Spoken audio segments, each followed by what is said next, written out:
Good evening, I'm Eugene Chan and welcome to Straight Talk. Our guest this evening is Jennifer Ma, the Chief Strategy Officer of CTF Education Group based in Hong Kong. Herself, a first-class honours graduate from Oxford University, she worked in the investment banking industry at Merrill Lynch and Goldman Sachs before deciding to pursue her passion in education. Jennifer is also involved in organizations that recruit and fund scholars from Hong Kong and the mainland to further their studies in the UK, and also leads a team of expert counselors to guide students in applying to top UK boarding schools and universities. With her extensive experience and visionary approach, Jennifer is uniquely positioned to shed light on why so many Hong Kong students continue to choose to study abroad. Welcome, Jennifer. Thank you, Eugene, for having me.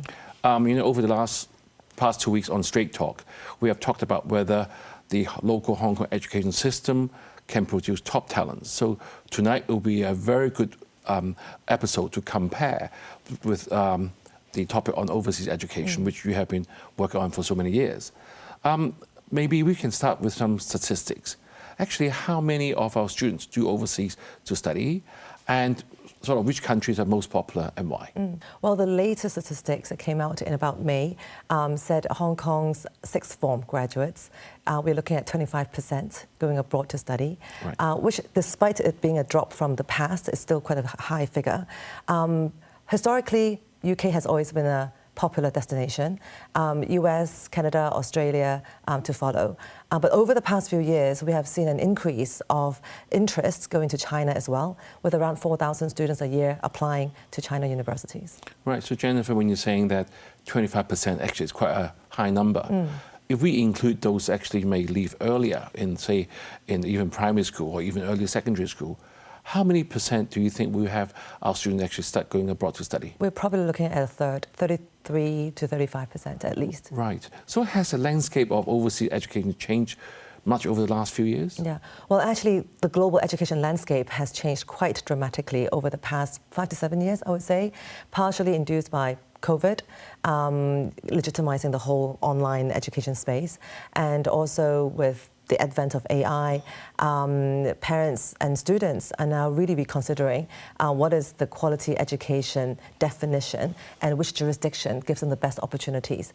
And oftentimes when we're talking about university, it's not just about education, it's really about beyond education, the career paths in different parts of the world. Right, so the latest trend, I would say, for studying overseas is people still going, but they look at things at a very different angle. Yeah. Over the past 5 to 6 years, to be honest, we have seen more students opting to stay put in Hong Kong for tertiary education advancement. Despite the 1/3 of the people you mentioned. Yes.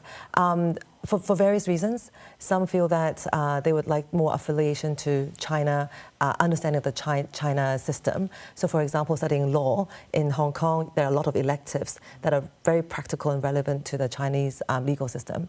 And so they feel that going to a Hong Kong university, they have an early start to understanding the real-world relevance. And also, Hong Kong universities have become much more innovative in what they offer. But despite that, we still see a very strong trend of students going abroad, especially at the younger age.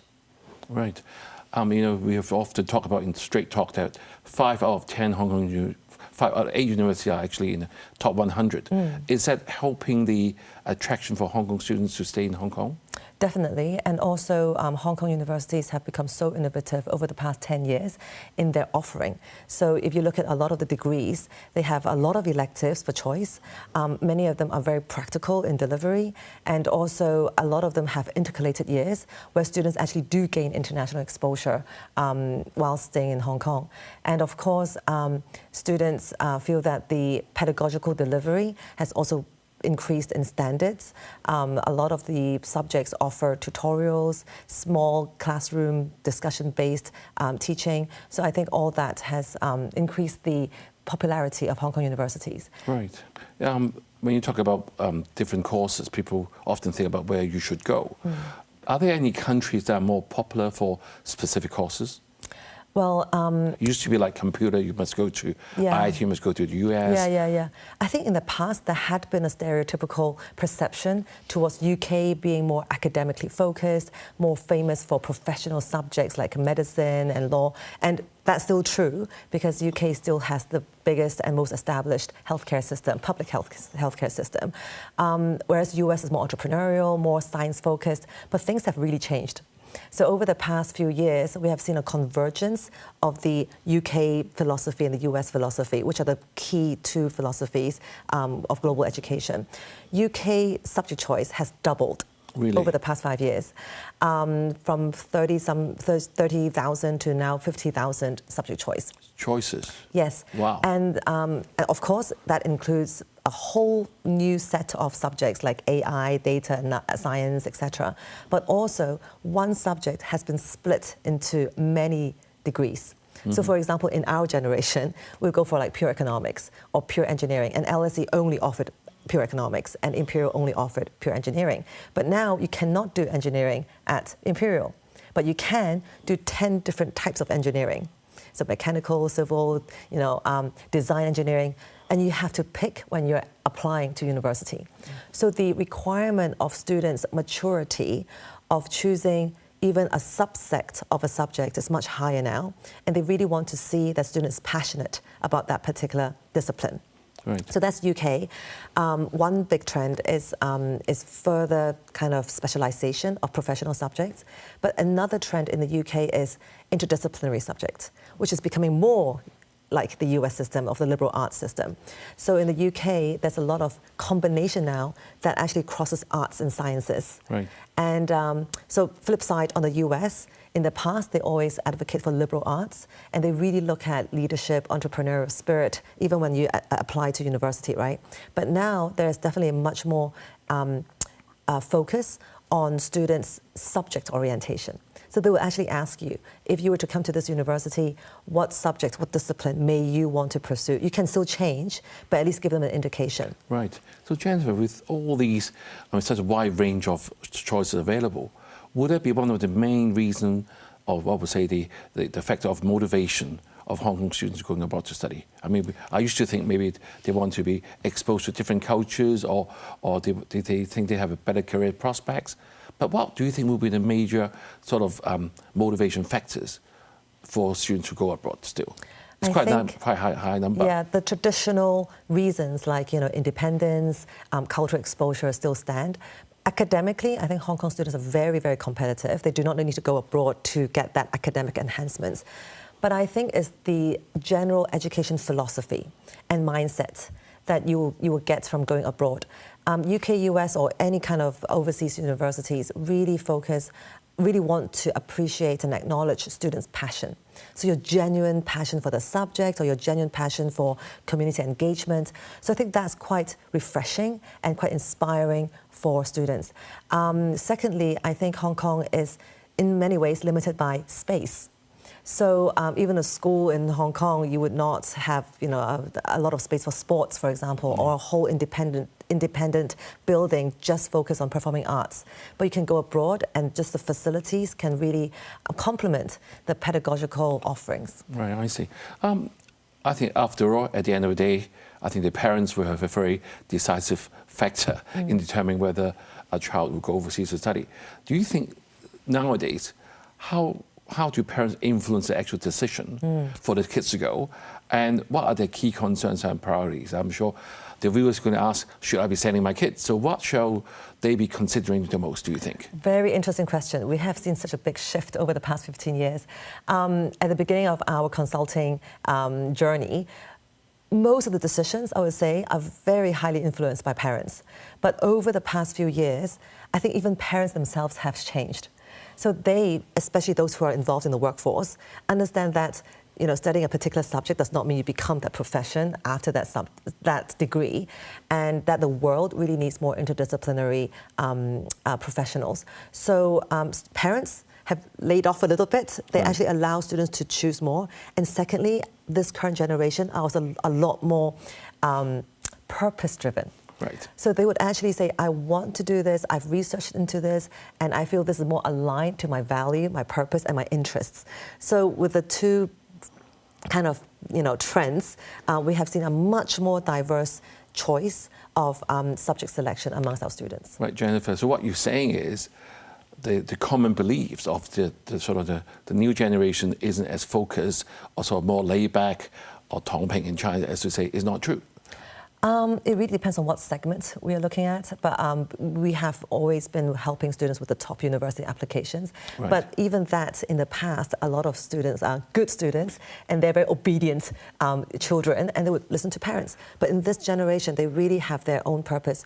If they are advocates of environmental sustainability, they would rather do urban studies than economics, even though their grades qualify for going for these traditionally popular professional subjects. Right. It's interesting, isn't it? I think many years ago, when our parents, sort of that generation, when they go overseas, it's because Hong Kong has one or two universities, hasn't got the courses they want to do, but nowadays they are given so much more different choices. Yeah. But even for medicine, for example, right, we see it's a very highly sought after subject. Even this year, most of the super scholars are going for medicine. Yes. But those who go abroad perhaps are going for biomedical science, biomedical engineering, applied medical science. So they're really looking at the whole healthcare system and how they can contribute as opposed to a single professional pursuit.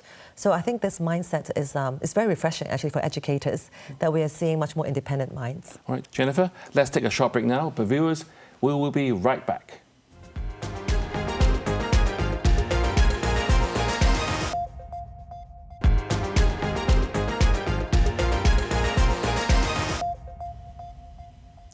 Thank you for staying with us.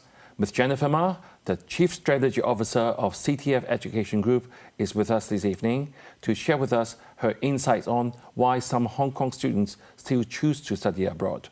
So Jennifer, on the first part of the show, you have told our viewers the latest development or trend in education globally and even Hong Kong, and nearly a third of our students have left Hong Kong for overseas to study, maybe from the early years until sixth form. That's what you have said. In the last few episodes that we had some great students from top scorers from Hong Kong, and all of them seem to be very purposely driven, as you said. The younger people now are with a purpose in life. How do you think the pandemic or even the sort of geopolitical influence is sort of affecting the choices whether to stay in Hong Kong or to go abroad? Significant impact. Over the past few years, we have seen parents who have really looked into Hong Kong universities as options, simply because they feel that, be it safety reasons, be it political alignment reasons, they would rather choose a local jurisdiction. And also cost is also a concern. A lot of the universities abroad have become quite expensive over the past few years, and it's really become a cost-benefit analysis.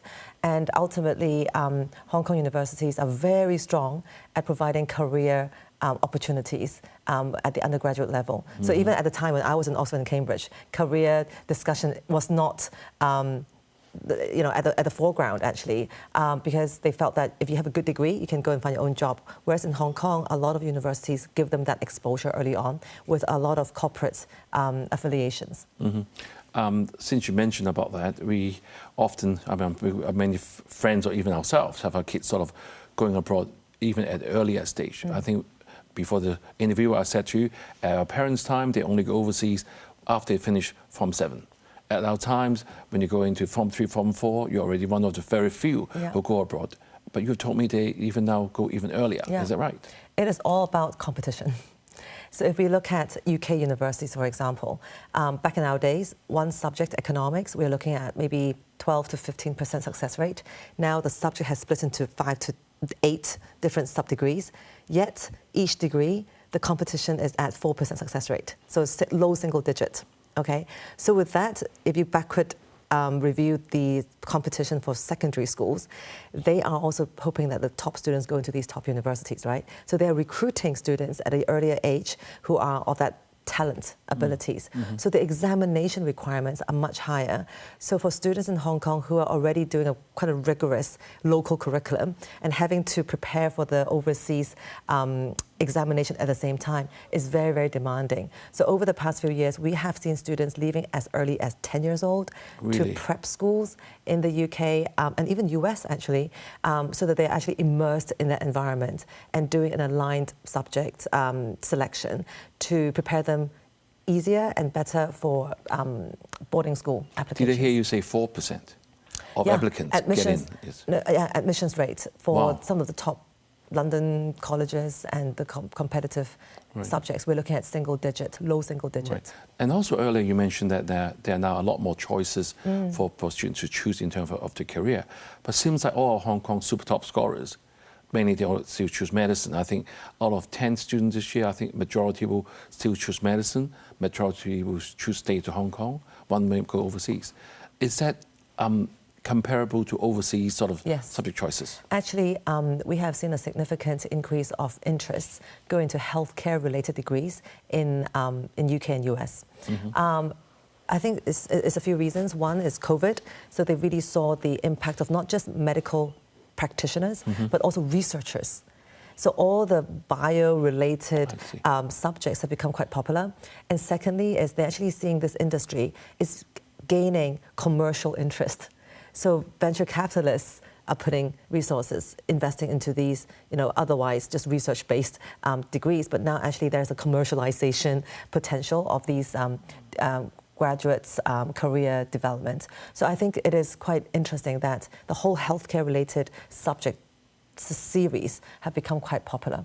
And the other one is actually computer science, obviously. AI, computer science, all the quantitative based subjects have become quite popular too. Right, and see, Jennifer, with your work, you look at different countries, so you try to know kind of the application and success rate that you just mentioned. So which countries or regions are sort of most competitive in general to attracting international students? I know that the Hong Kong government, I think the chief executive have also said before that we like Hong Kong to be, because we've got such good universities here, we want to be like an education hub. Does Hong Kong has the quality to be there, or we're too far off compared to other international cities? I think I would say there isn't like a particular jurisdiction that is more competitive, so to speak. Maybe their general admissions requirements may be more cumbersome, like in the US, they look at your whole 4 years of profile, etc. UK academic requirements. But I would say the competition really is more concentrated on the top universities. So a lot of students now are saying, if I don't get into the Ivy League in the US or the coastal universities, East Coast, West Coast universities, I'd rather stay put at a really good university in Hong Kong rather than going to a second tier, third tier university. Same thing in UK actually. We are seeing the Russell Group schools are becoming very popular, and there's a consolidation of the weaker universities where students are going into these, prefer to go into these top universities. So in Hong Kong, I think we definitely are competitive. First of all, the society's emphasis on academic excellence is high. So students are well prepared at an earlier age. But I do think Hong Kong universities will need to stay competitive by being more innovative in collaborating with industries, right, to give more immersive hands-on experience to students. Because Hong Kong is a small city, and that's why we see a lot of Hong Kong universities venturing to China, because there's space, there's also closer proximity to corporates, so that we can do the bridging much better. So I think Hong Kong University is doing a lot to integrate with the GBA area to give students that kind of exposure. Actually, a lot of the Hong Kong universities are setting up sort of a branch within the mainland. Even our City University, even our Chinese U, our Hong Kong U, etc., isn't it? And I think it's great for Hong Kong universities. Increasingly, they're giving undergraduate students a glimpse into research as well. There's a lot more celebration of research projects that's been successful coming out from Hong Kong universities. And that is really why global rankings of universities, a lot of people think is due to students' success rate, students' graduate career prospects, but actually a very big percentage that drives global university ranking is their research capability. I see. So a lot of our students who opt to go abroad to study is not because they feel Hong Kong universities are not competitive, but because they actually want more exposure to research and to the at an earlier age. Right, Jennifer, I'm sure the viewers is going to start to think, if I'm going to send my kids to overseas, say starting from secondary school, we have to look for the right boarding schools. I remember with my children, even to find the good and appropriate school isn't easy. So how difficult now even is to go into, to be accepted into a good boarding school? Say the UK, how difficult is it? The thing about boarding schools in general is that in the past, they always had intake from select few countries, right? So Hong Kong was always a very big feeder region. But now they are much more globalized, and schools are more cognizant of the diversity of international student cohort. So they're looking at Southeast Asia, China, a lot more students applying abroad. So hence the kind of competition landscape has increased. And therefore, when it comes to application requirements and also admissions testing, it's also become more difficult. But mainly they're looking at English, maths, and verbal, non-verbal reasoning ability. So it's pretty much transferable. And that is where sometimes it does challenge some of the Hong Kong students who are very well versed from a content perspective, from a knowledge perspective, but when it comes to skill-based unseen texts, they may need a little bit more enhancements. Right, Jennifer. Cost is definitely a big consideration for many families, especially with a downturn in the actual economy. So can you give a ballpark figure? Say, how much money shall one family be preparing for going to university abroad or even high school? And overall, is it worth it? I mean, it could be quite diverse, even with boarding schools. You could go to a grammar school that offers boarding facilities and take in international students, and that's like a third of a UK boarding school price. But if I were to say a ballpark figure, you would at least need 300,000 Hong Kong to as high as 800,000 Hong Kong. Per year? Per year, depending on what universities or schools you're going for. But is it worth it, though, at the end of the day, do you think? So it really... It's a lot of money. The value proposition really depends on the family. So some family members feel that just being abroad and being immersed in that culture and learning things that you may not even have the exposure to in this part of the world is already worth it. And some parents feel that simply going abroad and be able to find your passion, right, okay, is worth it. And so I think it really depends on families. Right. The last question I'm going to ask you is, I know that you've been doing sort of a building an education hub and boarding school in Guangzhou. I think you're trying to link up the actual commercial element and the actual study element of the system. Will this be a new trend, be short? We really hope we are establishing a new concept in running K-12 education, because ultimately getting into universities, you really need to prepare students at an early age. So we advocate for the kinder varsity model, which is kinder means children, kindergarten, varsity is like university. So we are hoping to bring together the community of industry practitioners, industry corporates, as well as tertiary education researchers and scholars, faculty and teachers, and also learners, which include students and parents, and jointly come up with really innovative pedagogies and learning experiences for students to not just learn knowledge, but also skills and transferable competencies relevant for the current real world. Right, so I'm afraid that's all the time we have, Jennifer. Thank you, Jennifer, for sharing her insights and expertise with us. The trends and developments she has highlighted have given us much food for thought as we consider the future of education for Hong Kong students. As Nelson Mandela said, education is the most powerful weapon which you can use to change the world. Thank you for joining us and have a good evening.